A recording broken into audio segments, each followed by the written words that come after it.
Hello and welcome back to my channel. In today's video, I would like to explore some of the more intermediate features of the PCG framework that can make our lives working with PCG a whole lot easier. We will explore some useful techniques of working with data, procedurally setting mesh bounds, working with landscape and asset data, and also learn how to utilize level instances in PCG.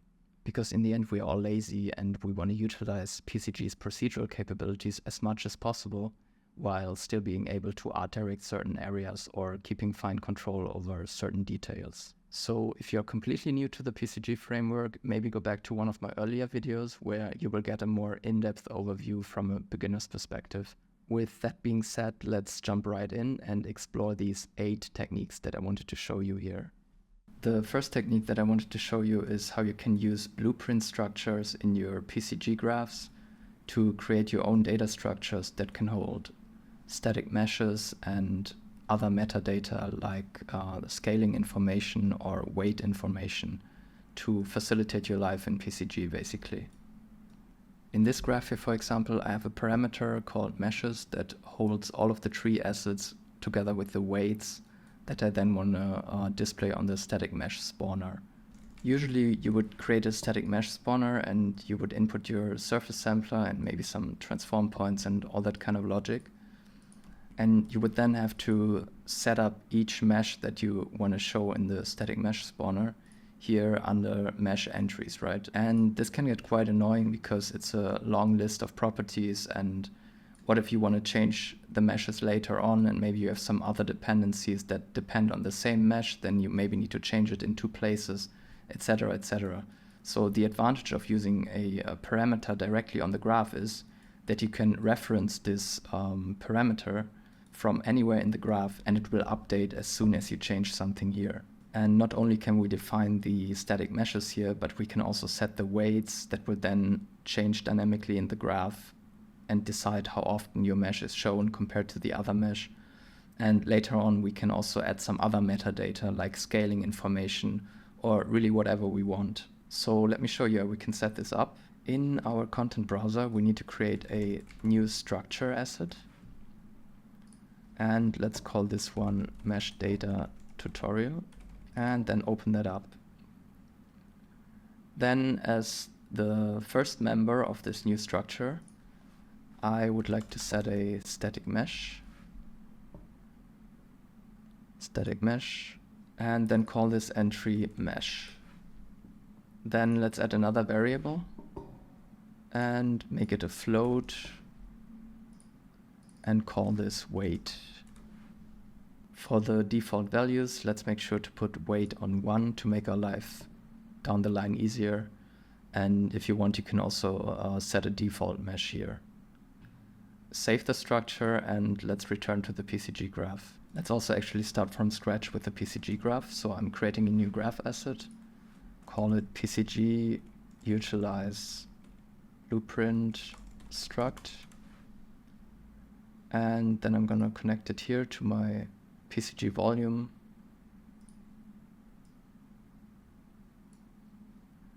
And enter the graph. In the graph, first we're going to get the landscape data. And then adding a surface sampler. And Control-Alt-D for debugging the points. Then under the graph settings, we need to create a new parameter based on the blueprint structure that we just created. So the type here will be the name that you've given this structure. So in my case, mesh data tutorial. And then we give it a useful name, something like meshes, and also make it an array. And then I'm just going to assign some meshes here. And by the way, the meshes that I'm using here are from the PCG biome example plugin, which you can just enable under plugins.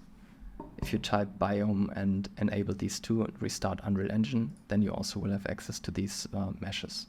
So now that we have a basic sampled landscape and our meshes array on the graph settings, we need to somehow connect the data that we are getting from the meshes to the actual data that we are having on the points. And a very useful technique that I would like to point out here to debug your points, like incoming points or your PCG graph in general, is if you press A and then you go down here to this table and you select the right component, then you will get a data table of all the points that come into this node and all the attributes that you have on this point. So right now we can see that we have something like position, scale, bounce, min and max, color information, etc., etc. So how can we now get the information from our meshes array onto our actual points that are sampled from the landscape? For this, we're going to use a node that's called match and set attributes. And what this does, it takes the incoming points and matches attributes that we are inputting here onto these points. And if this toggle here is turned off, which it is by default, by the way, then it's taking the incoming attributes and just randomly distributes it over your set of incoming points. So let me make a bit more clear what I mean by that. So let's grab our meshes array and let's input it here to the match data node. And now let's switch the inspect flag from this node to this one by pressing A. And what we can see now is here under meshes, actually let me filter this to make it more clear.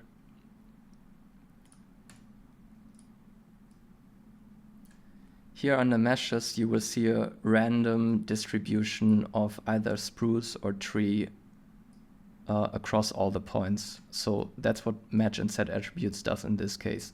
If this is disabled, it's just taking the attributes that it's getting here and it's randomly distributing it across your points, which is very useful.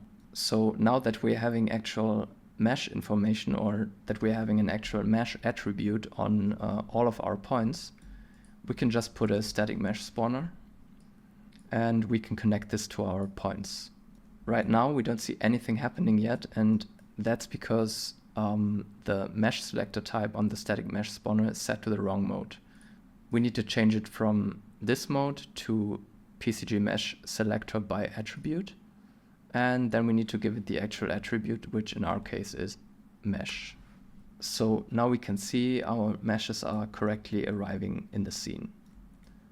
And if I now go in here under meshes and I change this tree to some other asset, then it will automatically update across our whole graph everywhere where we utilize our meshes parameter. But I also mentioned the weight metadata earlier, right? Right now, let's test if it's working.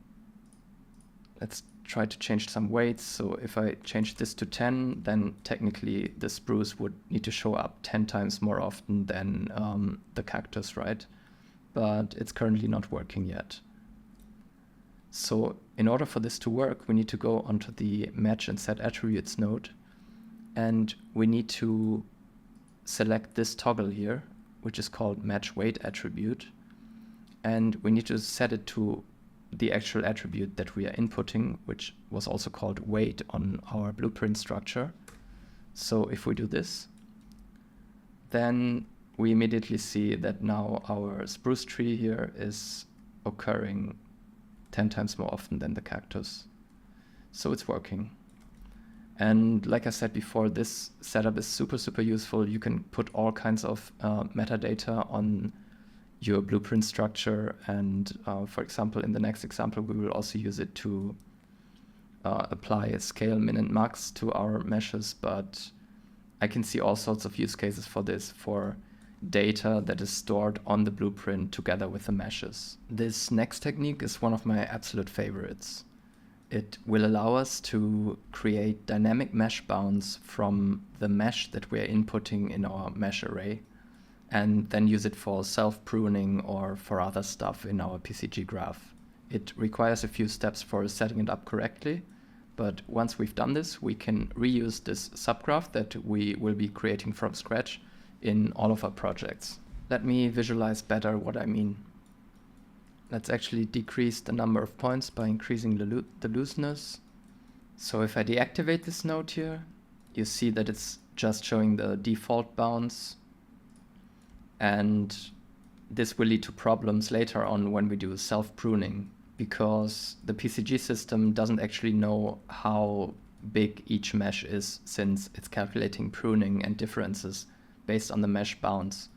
So we will build this subgraph here that dynamically lets you set the mesh bounds before you even input it into the static mesh spawner. So in order to set this up, let's create a new PCG graph. Let's call it PCG bounds from mesh. Tutorial in my case, because it already exists. And let's open that up. Before we jump into the creation of this node graph, I said earlier that I wanted to extend the blueprint structure to also include values for scale min and scale max. But when I was doing this, I noticed that when adding the new variables here directly, it led to a lot of crashes, consistent crashes. And I actually researched this a bit on the forums, and it seems to be a pretty common problem. Some people say moving it into another folder would fix it, but it still led to crashes for me sometimes. So for me, the only real workaround that I found for now is creating a new structure, which is of course a bit annoying, but for the sake of this tutorial, it will do. So I'm gonna call it mesh data tutorial new. Open it up and create again the mesh as well as the weight. And make sure you select the right data type here. And then two other float variables, scale min and scale max. And then let's set some default values and save this asset. Now for this graph, we will need a landscape data node, a surface sampler, and then we need to bring in we first need to create also the meshes as a parameter like we did before. Call it meshes again, change the type to mesh data tutorial new, and again set it to array. And then define two meshes. Then again, we need to bring these mesh attributes onto our points. So I'm going to use the match and set attributes node again.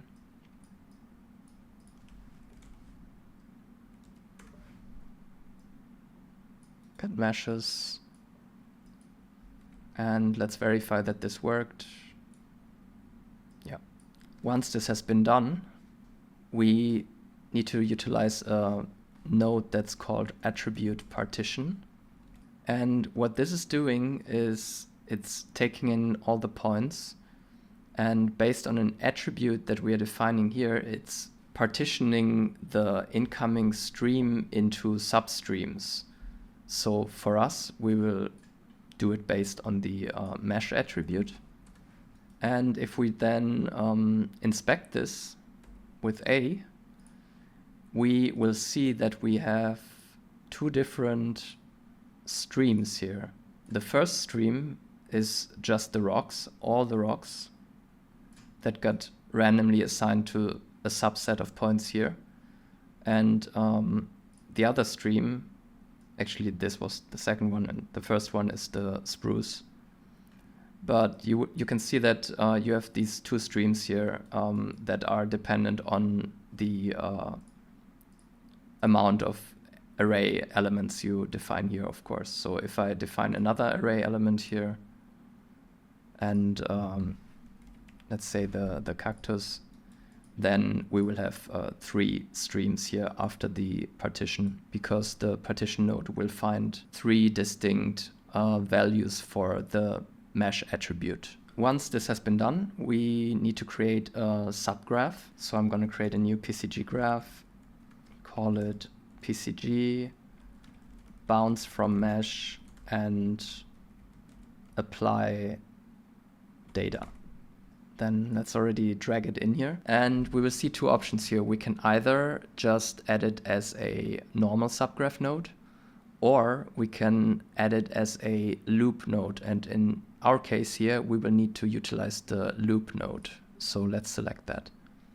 Doesn't have any inputs yet. We will define all of that now when we jump into this subgraph. In our new subgraph, let's first see how we can deal with the input types here. Here under input, I would set the input type to point and the pin status to normal usage pin. That makes sure that it's always visible. So now if you go back here, you will already see that you have an input pin here. And then we need to get the actual attributes from the points that we are inputting. For this, we are using a node that's called getAttribute from point index. And for the attribute, we want to get the mesh attribute at the index 0. And what we can do now with this attribute is take a node that's called point from mesh, which takes a mesh and creates a single point that holds the attributes of this mesh, basically.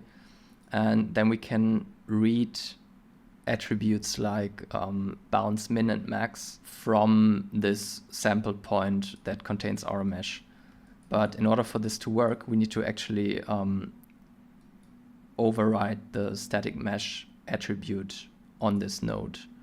And that's why we also need to go and set the output attribute name from mesh to static mesh, because that's the naming convention that this node here expects. So now let's go back and connect this already so we can use the debugging and inspect in our subgraph. And if I inspect this with A, we will see that we have 3 different points coming in here for the 3 static meshes that were defined here.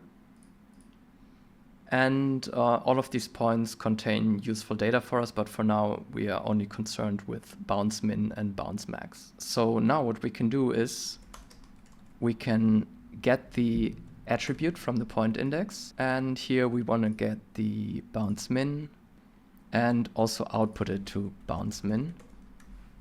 And then on these actual incoming points here, we can get a bounce modifier and say, okay, which are the points that we want to modify? These ones here. And we want to set the bounce min as well as the bounce max, which we still need to do. So bounce max and bounce max. And then we also need to define our output pins. Again, we want to output points. And let's connect this. Now we also need to make sure that we set the correct mode here in the bounce modifier. Currently it's set to scale. We want to set it to the set mode. And then if we go back to our parent graph and we connect this to a static mesh spawner, and again change the selector type here to attribute, and now debug this node here and maybe set it to wireframe, then you will see that all of the mesh bounds are calculated dynamically before we even input it into the static mesh spawner. And then we can also turn off this apply mesh bounds because we already have them. So what we are doing here is we are getting an attribute from the point index. We are basically remapping it from mesh to static mesh. Then we are creating a point from a certain mesh that we are overwriting here. And then we are reading attributes from this point, which is bounce min and bounce max, that we are then applying to our incoming point stream, so that all of the incoming points get the correct bounds applied. And because this is a for loop subgraph, this is going to be applied per each set of points. So it's going to be first applied to the spruces, then to the rocks, and then to the cacti here. So now what if we want to bring in also the other variables from the blueprint structure, which was scale min and scale max?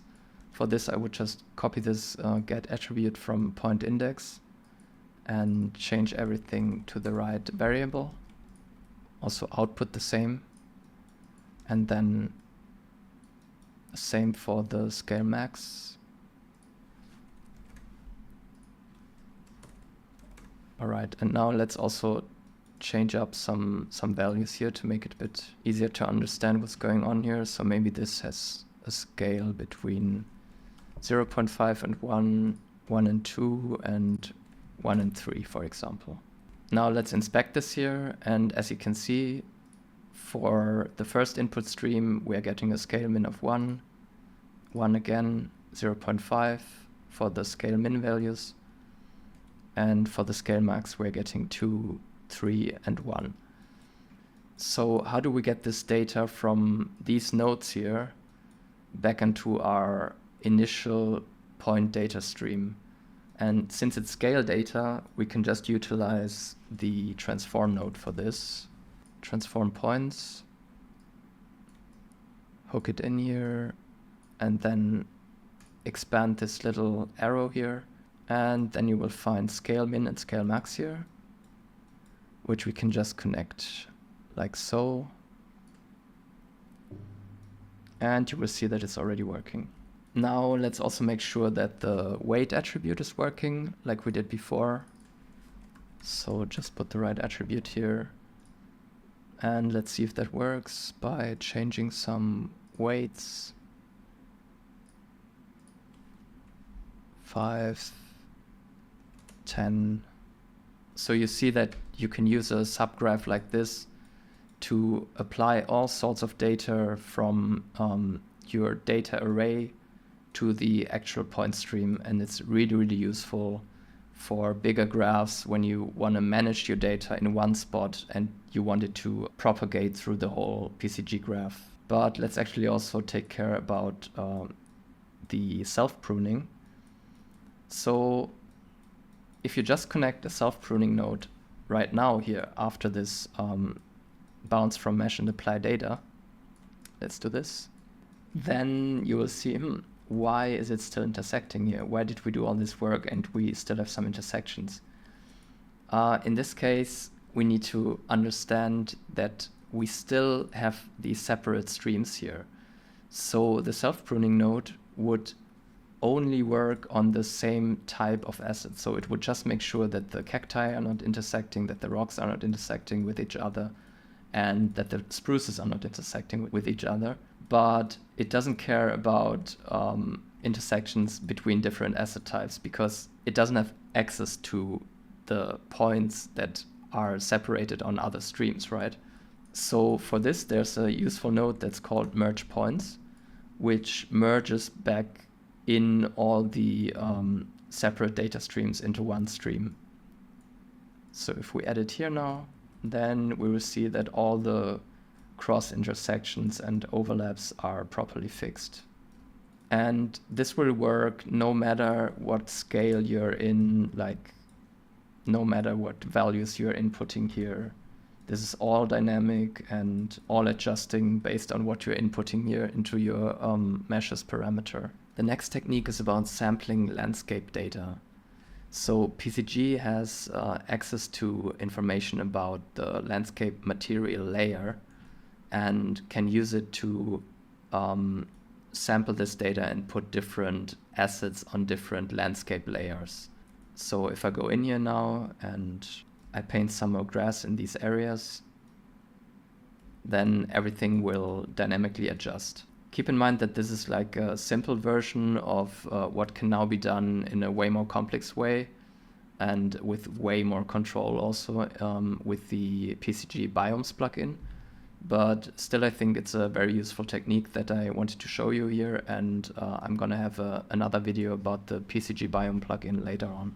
It's a very simple setup actually, so let me show you how you can do this. Gonna go in here, create another PCG graph, and call it PCG sample landscape layer.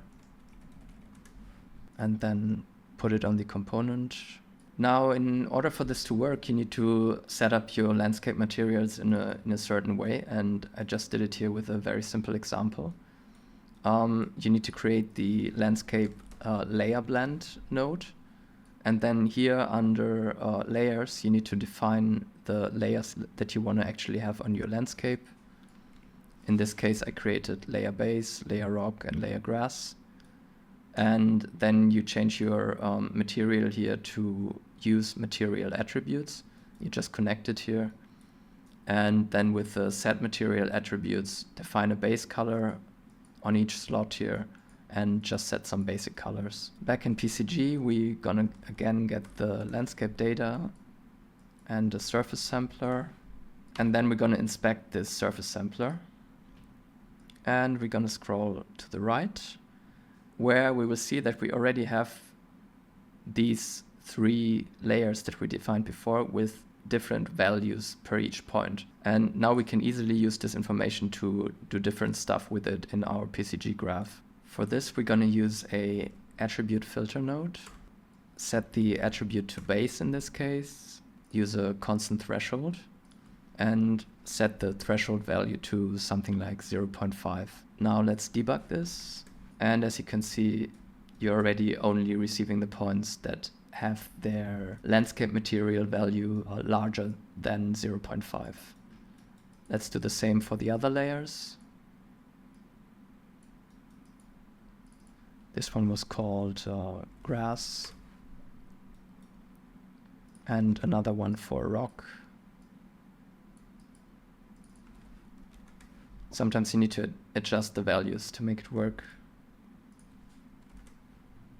Now that we have this, let's create some parameters on our node for our meshes. So here I'm gonna again use the mesh data tutorial new, set it to array and call this one base assets. And for this one, I just wanna have the spruce. Then for the grass assets, we're just gonna set some different grass types here. I already prepared some from Megascans. And then let's do the same for the rocks. Okay, now we need to again apply this information to the points here that we are filtering out. So we are using again the match and set attributes. Here we're using the base assets. Then just copy this. For this one, we're using the grass assets, and for this one, the rock assets. Now I would merge all of them down, but depending on your graph, you don't need to do that. But I just want to use one single static mesh spawner, so I'm going to do it and change the settings here. Now let's actually go back to our subgraph that we created before, and let's go under the graph settings and expose it to library. And if we now type the name of the graph, we can just input it here, and we can use it in this setup as well. I'm doing this because I want to also make use of the scale here, and then change some scaling. So the grass seems to be way too small, so maybe 5 and 10. And yeah, I mean, this is just the base setup. Of course, now you would go in and make it more complex, like transform the points, rotate them, scale them, or whatever. But this is a very neat and easy technique for sampling landscape data and having your PCG graph automatically react to it. Next up is world hit ray and filtering. So with PCG, you can not only sample landscape data, but you can also cast rays into your scene that then collide with certain kind of objects. And then you can decide to process these objects differently in your PCG graph. So for example, what if I want to have a certain kind of PCG asset on these cylinders and another kind of asset on these cubes here? In this graph, we're going to start directly with the world ray hit query node. And we need to set up tags on our objects for this to work. So you can see that all of my cylinders here have the cylinder actor tag. and all of the cubes have the cube tag. And then in PCG, we're just gonna go under filtering on the world ray-hit query and set a actor filter, set it to cube here, and then put a surface sampler, and there you have it already, basic setup. Gonna do the same with the cylinders. Then again, we're gonna create a basic meshes array. And let's also set up the points for the landscape data.